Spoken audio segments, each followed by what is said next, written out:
Hey everyone, welcome again to another edition of Goach's Corner. Alongside me, as always, is President of the Stainer Siskins, Richard Gauthier. And tonight's edition is brought to you by our friends at Scream Cream, coming soon. With Valentine's Day coming up, are you ready with your Scream Cream? Sure am. I can't wait to get some of that. It's coming soon. Okay, we're a week into the playoffs now, and we're up 2-0. We almost blew it in Midland last Friday night. Your thoughts on that game? Like Thursday night here, I didn't think we played our best game either. I thought we were average at best. I thought we had some good chances, eliminated some of Midland's chances. They had a couple, the game was only 1 or 2 goals away from being a closer game Thursday. And Friday, we come out flat. We were flat. We weren't ready. Midland come out. They know, right? Like, you're down 1-0 against a team that's second place in the league. You got to come out and give it all you have, because you tie the series, you're back in it. You lose it, you're down 2-0. You're still not out of it, but you're still down, right? So 4-0, we were awful. We were not good. I wasn't happy.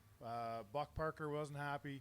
Everybody in the Stainer executive was there watching the game. They're upset, and then it takes 1 goal, 2 goals. You got a 4-2 game going into the third period, and then you get a couple more, and some veteran guys like Sika and Maidens and those guys, and Minzy stepped up, and Condrotis and Linney and Maka made some big saves in that third period to keep it tied, and then for us to give us a chance to win overtime. And speaking of those guys, Vito Sika and Matthew Maidens, 5 points each in the first 2 games. Yeah, like Maidens can score, right? Maidens' game is from the red line in. Sika plays a little bit the same kind of way, but he's a little more defensive-minded. And Vito, we always knew Vito could score goals. Like, you give him a chance in front of the net, he's scoring. And that tying goal on Friday night, he leaned into that one. Fantastic pickup right at the trade deadline, so kudos to you. So going into tonight's game, any changes for the Siskins? Not really. I think everybody's back. Battistella is he skated this week. I think Mackay's going to skate next week. Costy's at school. He'll be here tomorrow night. So I think we're going to have 3 lines of 2 extra wingers, and then we're going to have 5D and 2 goalies. So, that's enough. I mean, that's 18 skaters. That's a lot for a game. And, we usually play 3 guys and 3 lines and 9 guys going and rotate the other two guys in. Okay, let's go around the league. The Carruthers Division playoffs, the quarterfinals. Alliston is up 2-0. No surprise there? No surprise. I mean, like we talked before, that big ice in Huntsville, Huntsville came back and made it a 3-2 game on Sunday. So they might steal one in their rink. You never know. But it's no surprise in that series at all. And Caledon Penetang, are you surprised by that series at all? Yeah, I'm surprised. I thought that'd be they're tight games. They're 3-2 hockey games. I thought it would be tied by now. 2-zip. They're still not out of it. Caledon's there. They've had some suspensions. That's playoff hockey. 3-2 is playoff hockey. And the other series, which I'm watching and have been blown away so far, Schaumburg Aurelia.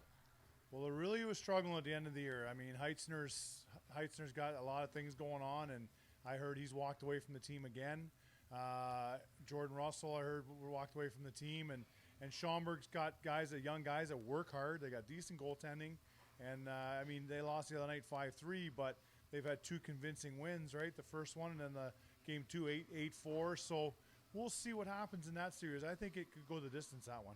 And I was talking to Joe Montezano earlier this week, our good friend that does some of the video around the league, and he was saying that Schaumburg did not look sharp in that last game. Yeah, and you get up 2-0, you got a young team, they get a little cocky, they don't work as hard, they think it's going to come easy. You win a game the night before, 8-4.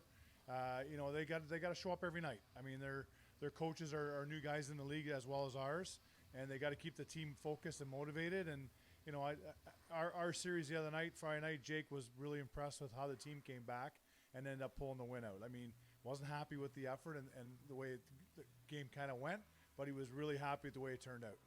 All right, so we're only minutes away from puck drop. The teams are warming up on the ice as we speak. So game 3, do you have a score prediction for tonight? It'll probably be, I would say, probably a 4-2 game for us. I think our guys are motivated. I think they figured out that there's no nights off anymore. Playoffs are playoffs. You got to be ready to play. And the first series, you get 3 weeks to play it, so you got a bit more time. But after that, you got 14 days to play 7 games. All right, and you're still sticking with your prediction of a sweep. I'm not changing. We're good. All right, fans, that's it for this week's Goach's Corner. We're only minutes away from puck drop, like I said. Thanks for watching, and we'll see you again soon.